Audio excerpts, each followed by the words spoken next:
सभी को नमस्कार। आज हम कल वाले ही टॉपिक को आगे बढ़ा रहे हैं। कल हमने सर्वेक्षण या सामाजिक अनुसंधान के आयोजन के कुछ पॉइंट्स पर डिस्कशन किया था। उसमें सबसे पहला किया था समस्या का चुनाव करना, फिर उद्देश्य का निर्धारण करना, अध्ययन क्षेत्र की परिसीमन और परिभाषित करना, उसे प्रारंभिक कुछ तैयारियां कर लेना, निर्देशन का चुनाव कर लेना। इन सब पे हमने कल चर्चा की थी। अब हम आगे आते हैं कि नेक्स्ट हमें किस बात का ध्यान रखना चाहिए आयोजन करते समय? बजट बनाना। प्रोफेसर वार्नर ने लिखा है कि बजट का निर्माण उतना ही महत्वपूर्ण है जितना कि अध्ययन पद्धतियों का निर्धारण, क्योंकि एक संतुलित जो सर्वेक्षण है उसका बजट सर्वेक्षण की सफलता का आधार बन जाता है और विभिन्न मतों पर उनके महत्व व आवश्यकता के अनुसार व्यय करने के संबंध में हमारा मार्गदर्शन के रूप में निरंतर हमारे साथ रहता है। प्रत्येक सर्वेक्षण में एक निश्चित मात्रा में धन खर्च होता है, किंतु किस सर्वेक्षण या किसी भी सर्वेक्षण की असीमित खर्च नहीं किया जा सकता। सर्वेक्षण में कितना व्यय होगा, सर्वेक्षण की प्रकृति, क्षेत्र, उद्देश्य और सर्वेक्षण में लगने वाले व्यय पर आधारित होता है। प्रत्येक सर्वेक्षणकर्ता को मितव्ययता के आधार पर ही संचालित किया जाना चाहिए, या प्रत्येक जो सर्वेक्षण कार्य है वो हमें मितव्ययता के आधार पर ही करना चाहिए। अच्छा, सर्वेक्षण बजट को मुख्य रूप से कुछ शीर्षकों के अंदर विभाजित कर लेंगे तो हमारा बजट जो है अच्छा और आसानी से उपयोगी हो पाएगा। पहला तो सर्वेक्षणकर्ता की योजना को निर्धारित कर लो, फिर जो आपने अनुसूची प्रश्नावली का निर्माण करो, फिर इसका प्रकाशन तथा अन्य आवश्यक प्रपत्रों का प्रकाशन करना चाहिए। दूसरा हमें ध्यान रखना चाहिए अध्ययन के क्षेत्र में जाना, आंकड़े संकलित करना तथा आंकड़ों का संपादन करना। ठीक है। फिर तीसरा है वर्गीकरण करना, फिर उसे सारणीयन करना तथा टेबुलेशन करना, उनका विश्लेषण करना तथा शोध प्रतिवेदन का प्रकाशन करना। ठीक है, ये है आयोजन का नेक्स्ट चरण था। अब उसके आगे हम जाते हैं, जो 7वां पॉइंट है कि समय सूची बनाना, प्रिपरेशन ऑफ टाइम शेड्यूल। सामाजिक शोधकर्ता या सामाजिक सर्वेक्षण की जो सफलता मात्र बजट पर ही आधारित नहीं होती, अपितु समय के संबंध में निश्चित अनुमान लगा लेना भी महत्वपूर्ण होता है। ज्ञान की प्राप्ति के लिए किए जाने वाले सर्वेक्षणों या अनुसंधान को समय सीमा में नहीं बांधा जा सकता, किंतु जो सर्वेक्षण व्यवहारिक, उपयोगी या समस्या मूलक होते हैं अर्थात समस्या को दूर करने वाले होते हैं, उनमें समय का अत्यंत महत्वपूर्ण स्थान हो जाता है। व्यवहारिक शोधों को निम्न, या हम यूँ कह सकते हैं कि अग्रलिखित या अग्र जो मैं बात बता रही हूँ उन कारणों की सीमा में बांधना जरूरी होता है। पहला, व्यवहारिक शोध किसी तात्कालिक समस्या के समाधान से संबंधित होते हैं। समय की दीर्घता से व्यय में भी वृद्धि होती है। समय की दीर्घता शोध कार्य के लिए उत्साह और लगन को भी क्या कर देती, ठंडा कर देती। जब हम काफ़ी समय तक उसी में लगे रहते हैं तो क्या होता है, हमें उससे थोड़ा बहुत ऊबनेस आ जाती है, और जब पैसा भी ज़्यादा खर्च होने लगता है तो हमें उसमें थोड़ा सा धीमापन आ जाता है, इतने अच्छे से हम काम नहीं कर पाते। इस संबंध में पार्टर ने लिखा है, बहुत कम लोग एक सर्वेक्षण कार्य के प्रारंभिक दिनों की तीव्रता पर लगातार कार्य कर सकते हैं। बीमारी है, थकावट है, छुट्टियां हैं, बहुत गर्म या बहुत ठंडा मौसम में कार्यकर्ता को निकलना या गलतियां, साधनों की पूर्ति में कमी, तथा अनेक ऐसे कारक होते हैं जो सर्वोत्तम योजनाओं की गति को भी धीमा कर देते हैं। इसलिए एक संतोषजनक समय सूची जहाँ तक संभव हो, इसमें से अत्यधिक आकस्मिक घटनाओं के लिए समय हाथ में रखती है, पर साथ ही अनदेखी घटनाओं के लिए भी कुछ समय निर्धारित करती है। अच्छा, सर्वेक्षण की सफलता के लिए या अनुसंधान की सफलता के लिए एक समय सारणी बहुत जरूरी होती है। इस प्रकार सर्वेक्षण के विभिन्न चरणों में लगने वाले समय का हम आसानी से क्या कर सकते हैं, अनुमान लगा सकते हैं। फिर है प्लानिंग की नेक्स्ट स्टेप है अध्ययन पद्धतियों का चुनाव, selection of study method. Budget बना लिया आपने, समय निर्धारण करने के पश्चात सामाजिक जो सर्वेक्षण है उसमें अध्ययन पद्धतियों का चुनाव किया जाता है। सामाजिक इन्वेस्टिगेशन के लिए या सामाजिक सर्वेक्षण के लिए कौन सी पद्धति को अपनाया जाए, इसका निर्धारण सर्वेक्षण की प्रकृति, उद्देश्य और उसमें लगने वाले समय और धन की मात्रा पर निर्भर करता है। अनेक बार अध्ययन पद्धतियों का हम चुनाव करने में हमें काफ़ी समय लग जाता है, किंतु इससे अधिक या इससे समय की बर्बादी नहीं समझना चाहिए। इसलिए सामाजिक इन्वेस्टिगेशन का आयोजन करते समय यह आवश्यक प्रतीत होता है कि अध्ययन पद्धतियों का चुनाव काफ़ी सोच समझ के किया जाए। इससे सर्वेक्षणकर्ता अनेक प्रकार की परेशानियों से मुक्ति पा सकता है। सर्वेक्षणकर्ता को अध्ययन पद्धतियों के चुनाव के बारे में बार बार प्रयोग नहीं करना चाहिए और ऐसा करने से उसे निराशा लगेगी।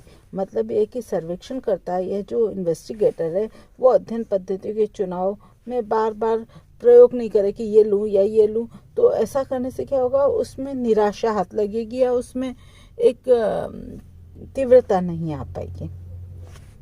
फिर नेक्स्ट है अध्ययन के उपकरणों का चुनाव।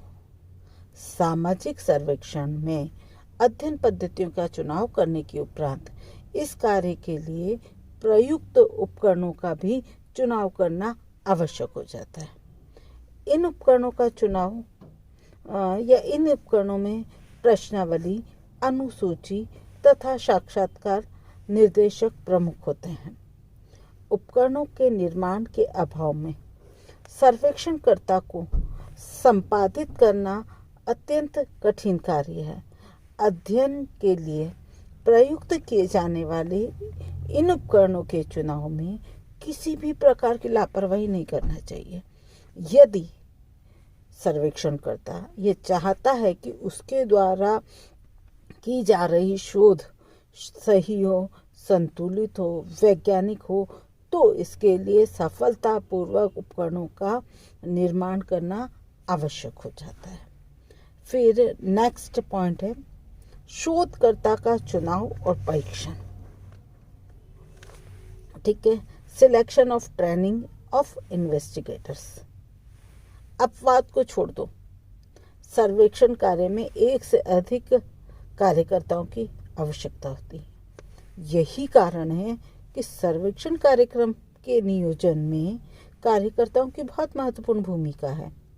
इसका कारण यह है कि सर्वेक्षण का कार्य की सफलता या असफलता बहुत कुछ कार्यकर्ताओं पर ही निर्भर करती है। इस संदर्भ में सर्वेक्षणकर्ताओं को दो सावधानियों का विशेष ध्यान रखना चाहिए। पहली तो यह है कि कार्यकर्ता के चुनाव से संबंधित है। सर्वेक्षणकर्ता को या इन्वेस्टिगेटर्स को ऐसे कार्यकर्ताओं का चुनाव करना चाहिए जिसमें पर्याप्त मात्रा में धैर्य हो, लगन हो, परिश्रम हो और वह दूरदृष्टि रखता हो। इस कार्य के लिए अनुभवी व्यक्तियों का चुनाव ही लाभदायक होता है।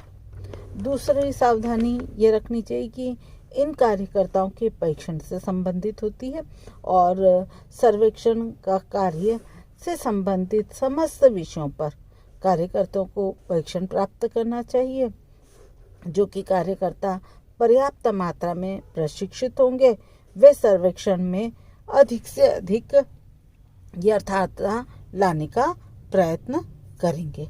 ठीक है। फिर नेक्स्ट किस बात का ध्यान रखना चाहिए? सर्वेक्षण के संगठन पर। सर्वेक्षण कार्य अच्छी तरह से संचालित हो जाए, यह सफलता की सीढ़ियों को निरंतर पार करता जाए, इसके लिए क्या जरूरी है कि सर्वेक्षण को संगठित किया जाए, कार्यक्रम को एक व्यवस्था के अंतर बांधा जाए, और इस संगठन को हम 3 भागों में विभाजित किया जा सकता है। पहला तो सर्वेक्षण के क्षेत्र कार्य से संबंधित विभिन्न पहलुओं को संगठित करो और उन्हें व्यवस्थित करो। दूसरा, सर्वेक्षण के कार्यकालीन कार्य को संगठित करना तथा इसे एक व्याख्यान प्रदान करना। ठीक है। फिर तीसरा क्या ध्यान रखना चाहिए कि सर्वेक्षण कार्य को चलाने के लिए अलग अलग समितियों को गठित किया जाए। उदाहरण के लिए कार्यक्रम समिति अलग बना ली जाए, बजट समिति अलग बना ली जाए, क्षेत्र समिति, निर्देशन समिति, निरीक्षण समिति, विश्लेषण समिति, प्रतिवेदन समिति आदि। तो इस तरह से सर्वेक्षण का ऑर्गेनाइजेशन हमें करना चाहिए। फिर नेक्स्ट पॉइंट है पूर्व परीक्षण या पूर्वगामी सर्वेक्षण। देखो, सोशल रिसर्च के लिए उपयुक्त तथ्यों प्रारंभिक कार्यवाही से संबंधित होते हैं। इन प्रारंभिक कार्यवाही को व्यवस्थित रूप में संचालित करने के उपरांत ही व्यवस्थित सर्वेक्षण कार्य प्रारंभ होता है। सर्वेक्षण का वास्तविक कार्य प्रारंभ करने के पहले हमें 2 कार्यों को संपादित लेना चाहिए। पहला तो पूर्व परीक्षण। देखो, पूर्व परीक्षण करने से जो रिसर्चर होता है को इस आशय की जानकारी प्राप्त होती है कि सर्वेक्षण के लिए उपयुक्त उपकरण कितने उपयोगी हैं। मतलब जैसे कि उपयुक्त उपकरण से तात्पर्य उन्होंने अनुसूची बनाई, प्रश्नावली बनाई, साक्षात्कार बनाए आदि, जो भी है वो कितने उपयोगी हैं, उनमें कौन कौन से दोष हैं, इन दोषों को हम कैसे दूर करें, ये सब पता चलता है। दूसरा, पूर्वगामी सर्वेक्षण। पूर्वगामी सर्वेक्षण हमें समस्त संभावित परिस्थितियों का ज्ञान हो जाता है। सर्वेक्षण के कार्यों की कमी की ओर हमारा ध्यान जाता है, तथा हम उन्हें दूर करने का प्रयास करते हैं। पूर्वगामी सर्वेक्षण के कई लाभ होते हैं, जैसे सर्वेक्षण में आने वाली कठिनाइयों का हमें पहले ही पता चल जाता है। सूचना स्रोतों का हम अनुमान लगा लेते हैं, अध्ययन अवधि तथा व्यय का भी हम अनुमान लगा लेते हैं, और विभिन्न परिस्थितियों तथा उनके विकल्पों का भी हमें क्या हो जाता है, ज्ञान हो जाता है। पूर्व परीक्षण एक पद्धति, मतलब एफआफ ने इसके संबंध में लिखा है, पूर्व परीक्षण एक पद्धति शास्त्रीय परीक्षण स्थल है जो कि अनुसंधान करता की प्ररचना से संबंधित तथा आधारभूत ज्ञान प्रदान करता है। अब नेक्स्ट प्लानिंग का पॉइंट है कि अध्ययन साधनों का वितरण। सामाजिक जो सर्वेक्षण है या अनुसंधान के लिए अनेक पद्धतियों, उपकरणों तथा साधनों की आवश्यकता होती है। सर्वेक्षणकर्ता को या शोधकर्ता को सर्वेक्षण में भेजने से पहले वहां प्रयुक्त की जाने वाली समस्त सामग्री दे देनी चाहिए। अनुसूची है, प्रश्नावली है, कैमरा है, टेप रिकॉर्डर है, स्टेशनरी, मानचित्र आदि का उचित अगर वितरण करने के बाद ही कार्यकर्ता को क्षेत्र कार्य के लिए भेजना चाहिए। ठीक है। फिर नेक्स्ट क्या ध्यान रखेंगे? नेक्स्ट पॉइंट है समुदाय को तैयार करना। शोधकर्ता को सामान के उचित वितरण के उपरांत सर्वेक्षण समुदाय से संबंधित कुछ कार्य संपादित करना चाहिए, जैसे कि उस समुदाय के बारे में पर्याप्त जानकारी प्राप्त करना जहां सर्वेक्षण कार्य किया जाना है, जानकारी प्राप्त करने के उपरांत उस समुदाय तक पहुंच जाना, फिर इस समुदाय के लोगों में अपनत्व की भावना विकसित करना तथा उन्हें अपने उद्देश्य से अवगत कराना, फिर समुदाय को तैयार करना जिससे कि वह अनुसंधान से संबंधित सही जानकारी दे सके तथा उनके कार्यों में सहयोग प्रदान कर सके। फिर नेक्स्ट है सर्वेक्षण के तथ्यों के संकलन का आयोजन करना। सामाजिक सर्वेक्षण करता है। जो सर्वेक्षण के द्वारा जिन तथ्यों को प्राप्त किया जाता है वे दो प्रकार के होते हैं। पहले प्रारंभिक तथ्य और दूसरा होता है द्वितीय तथ्य, मतलब प्राइमरी फैक्ट्स जो कि क्षेत्र कार्य के दौरान प्राप्त होते हैं, और दूसरा सेकेंडरी डाटास। ये तथ्य पत्र, डायरी, पुस्तकों, अभिलेखों, व्यक्तिगत या अन्य सरकारी गैर सरकारी माध्यमों से हम प्राप्त करते हैं। फिर नेक्स्ट पॉइंट है एडिटिंग या संपादन। क्षेत्र कार्य द्वारा प्राप्त आंकड़ों का संकलन करने के उपरांत उसका संपादन किया जाता है। आंकड़ों को इस प्रकार संपादन कार्य को कई भागों में विभक्त कर लिया जाना चाहिए। मतलब जब भी हम एडिटिंग करते हैं तो उन्हें 4-5 चरणों में विभक्त कर लेते हैं। पहला चरण होता है क्षेत्र कार्य द्वारा प्राप्त आंकड़ों का जांच करना। दूसरा, जो सूचनाएं हमें प्राप्त हुई है उन्हें व्यवस्थित करना और क्रमबद्ध लगाना। तीसरा ये होता है कि क्षेत्र कार्य के दौरान सर्वेक्षण करता है ऐसी सामग्री को संकलित कर लेता है जो उपयोगी नहीं होता है तो उन्हें अपने इसमें से हटा देना। फिर प्राप्त जो उत्तर हैं उनको कोड नंबर देना, अर्थात कोडिफिकेशन करना। तो ये सब काम करना चाहिए। फिर नेक्स्ट इसका पॉइंट है आयोजन का वर्गीकरण। सर्वेक्षण के कार्य में अनेक तथ्य प्राप्त होते हैं। ये तथ्य बिखरे हुए रूप में होते हैं। इन बिखरे हुए तथ्यों को वैज्ञानिक आधार पर प्रस्तुत करने के लिए इनको वर्गीकृत किया जाता है और वर्गीकरण से बिखरी हुई सामग्री को संक्षिप्त तथा व्यवस्थित कर ली जाती है। फिर नेक्स्ट है टैबुलेशन करना या सारणीयन करना।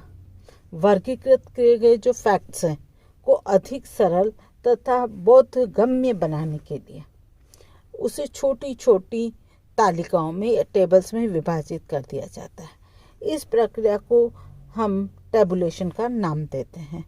अच्छा, वर्गीकरण तथ्यों की तुलना तथा उनके सहसंबंधों की भी हमें जानकारी इससे हमें प्राप्त हो जाती है। फिर नेक्स्ट आयोजन करते समय ध्यान रखना चाहिए विश्लेषण। वर्गीकरण और टैबुलेशन के आधार पर तथ्यों का विश्लेषण किया जाता है, जिसमें विभिन्न तथ्यों की तुलना, उनके सहसंबंधों की जानकारी प्राप्त की जाती है। फिर हम नेक्स्ट पॉइंट है सामान्यीकरण करना, ये जनरलाइजेशन करना। विश्लेषण के आधार पर सामान्य निष्कर्षों को निकाला जाता है।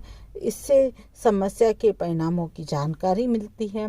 इन सामान्य निष्कर्षों के आधार पर सामाजिक जीवन और घटनाओं के बारे में सामान्य नियम अथवा जनरल लॉज का जो होते हैं उनका निर्माण करते हैं और इसी को हम जनरलाइजेशन या सामान्यीकरण कहते हैं।